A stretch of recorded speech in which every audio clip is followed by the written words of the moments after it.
help carry out or create or influence policy.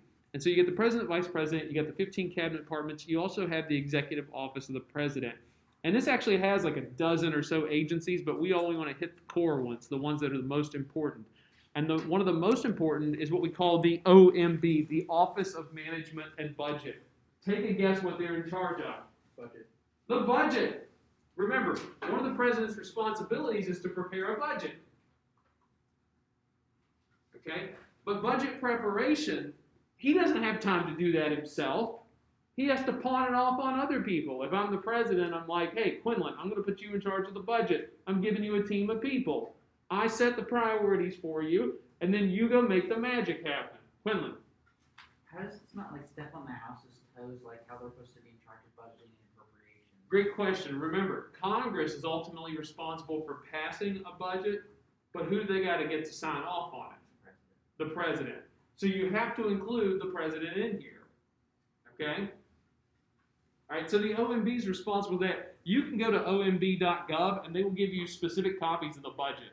You can look at anything, right? The only thing in terms of budget that you don't get to see is what we refer to as the black budget.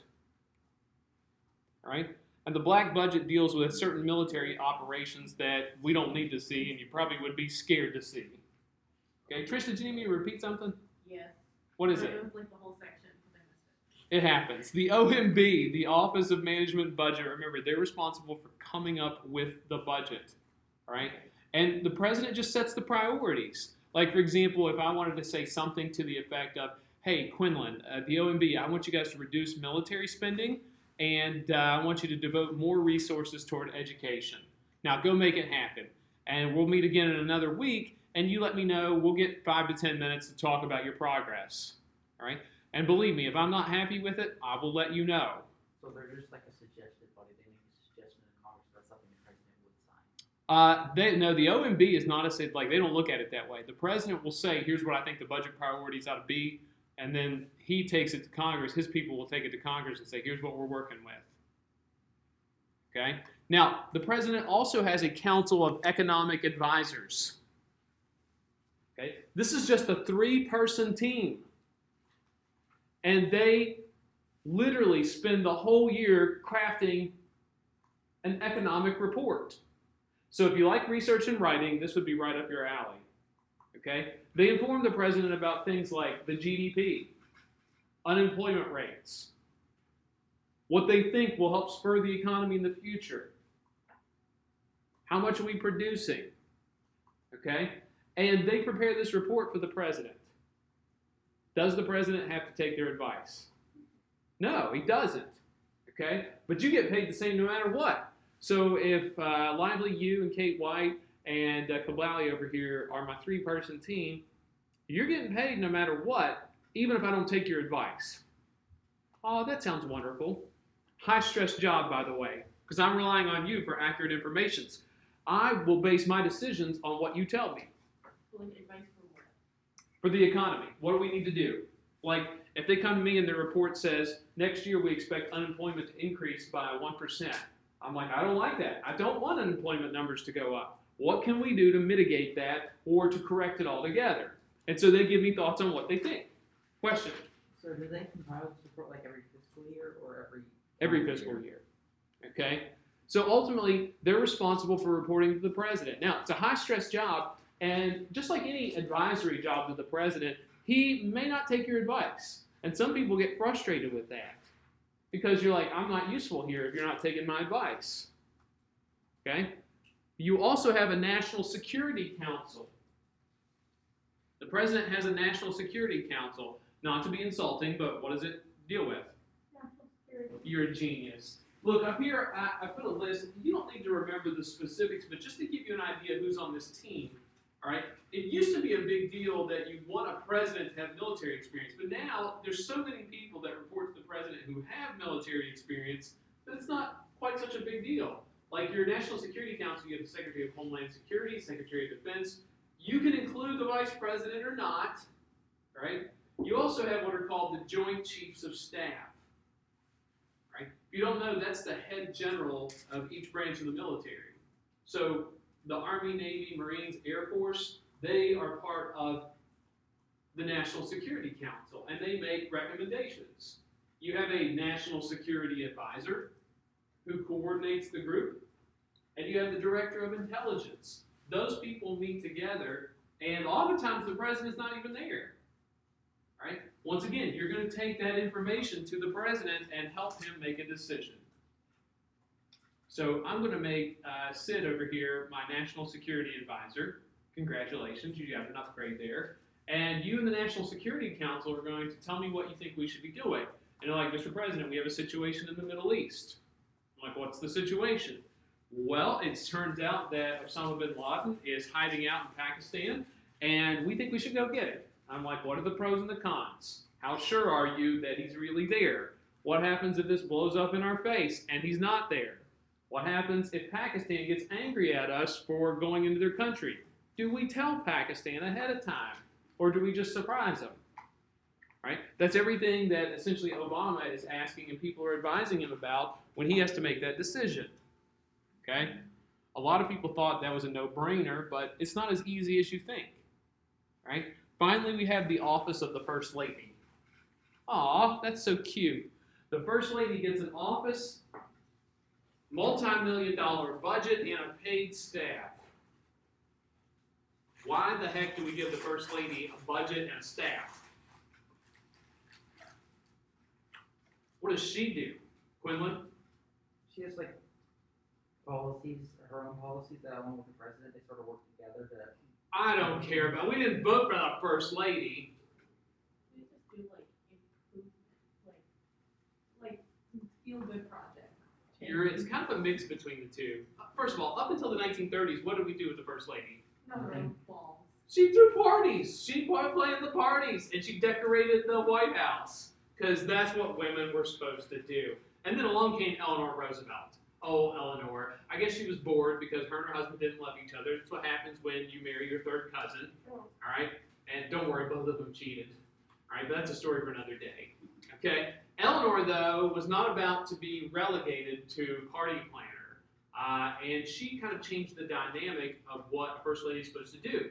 She would bug her husband about stuff and pursue policies of her own. So now what happens is the First Lady's role is she's expected to take on one specific policy area, okay? And it's usually something non-controversial.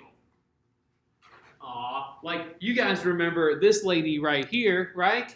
Oh, Michelle Obama. She's such a wonderful lady. What was her policy issue? Healthy eating. Healthy eating. You're like, we can never forget healthy eating, okay? We can never forget. People are like, oh, she ruined school lunches. She's just trying to help. Bro, help So what? bad. Kids Okay, starve to okay, death? okay.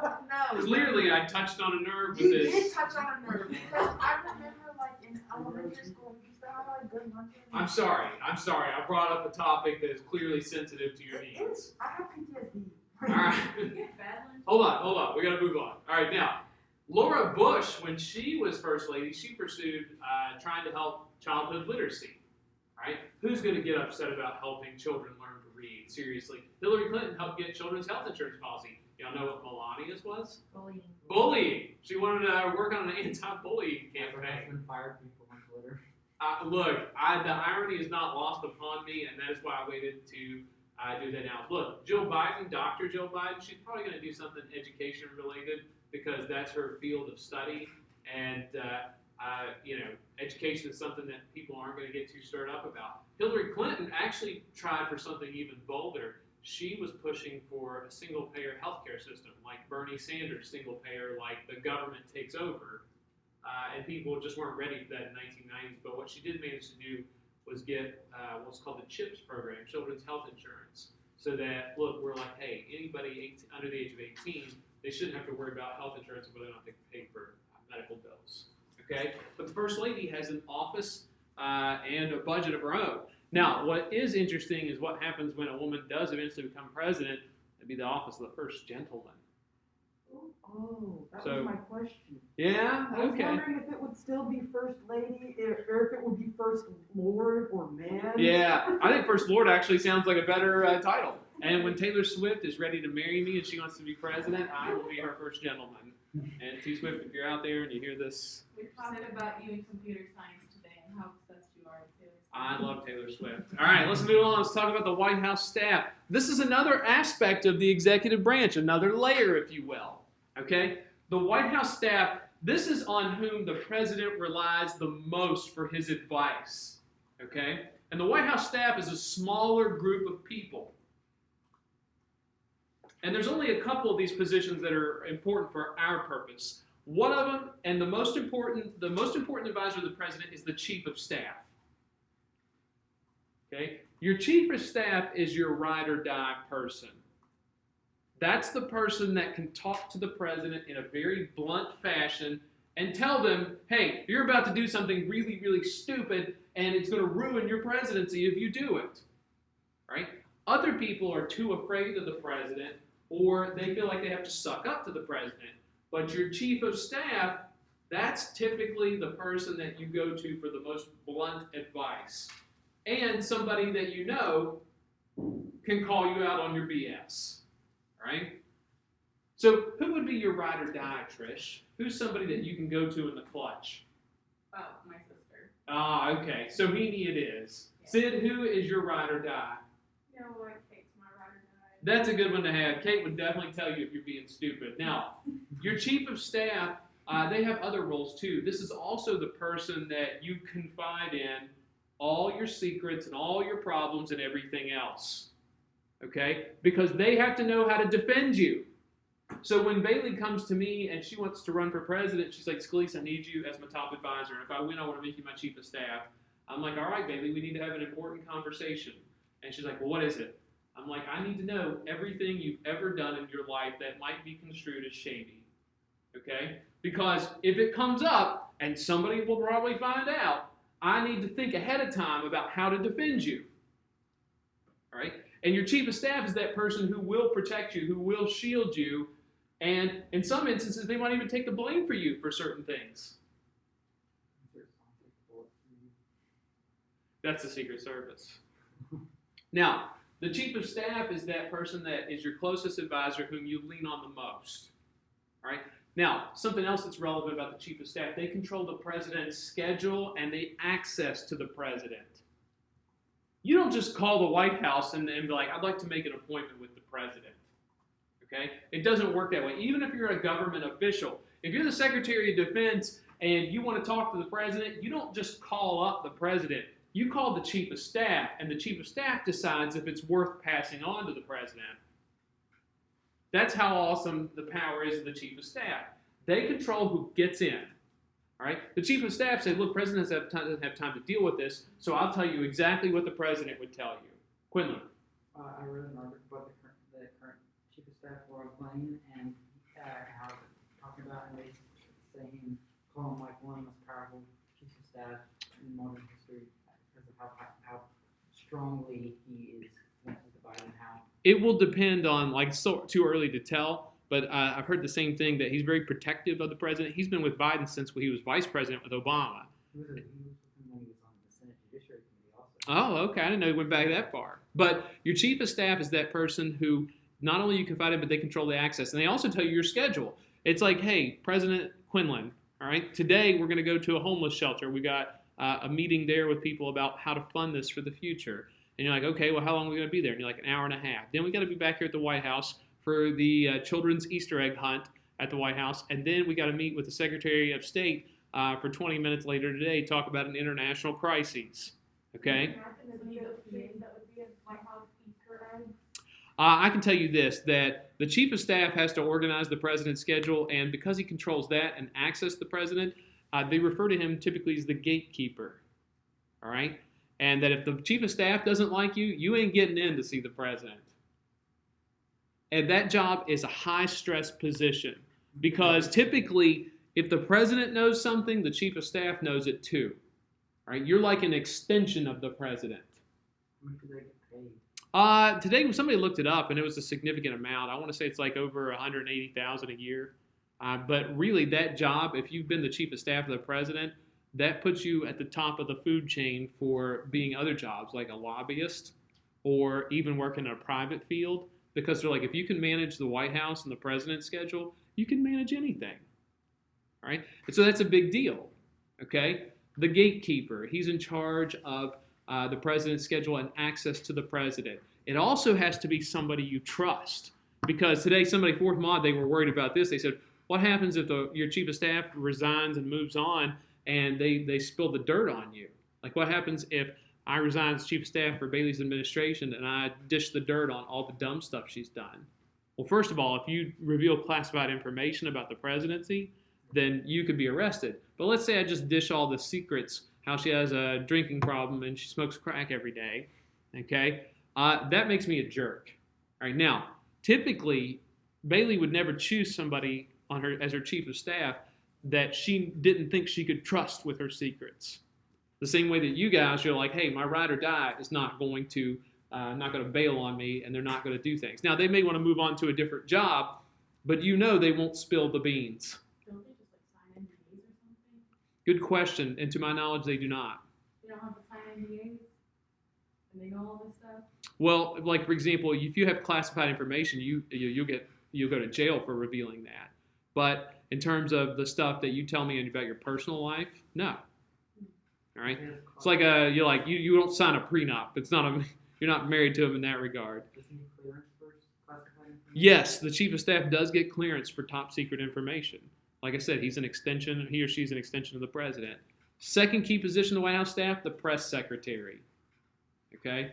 The press secretary. This person is the voice of the administration. It's their job to meet with members of the media on a pretty much daily basis and explain and defend the president's policies. Sometimes very vivid, like the last administration. We'll get to that. Hang on. All right? Your job is to explain and defend the president's positions, which means you got to communicate with the president and the chief of staff often so you know how to explain it. Because, for example, can you imagine that your job as press secretary under the Trump administration is to wake up every day and figure out what Trump tweeted and how to defend it? Because you know it's going to be some BS. Like, what did the president mean last night when he said, despite the negative press covfefe, y'all remember that, covfefe? It's like the first year. Oh, yeah. And you're just like, I don't know. Okay, but I don't know is not an acceptable answer. You have to come up with something. And then you got to be able to communicate with the president and get that information about why the president does this or that. I felt so bad for them under Trump's administration. I was like so. Now, we want to take a quick look at some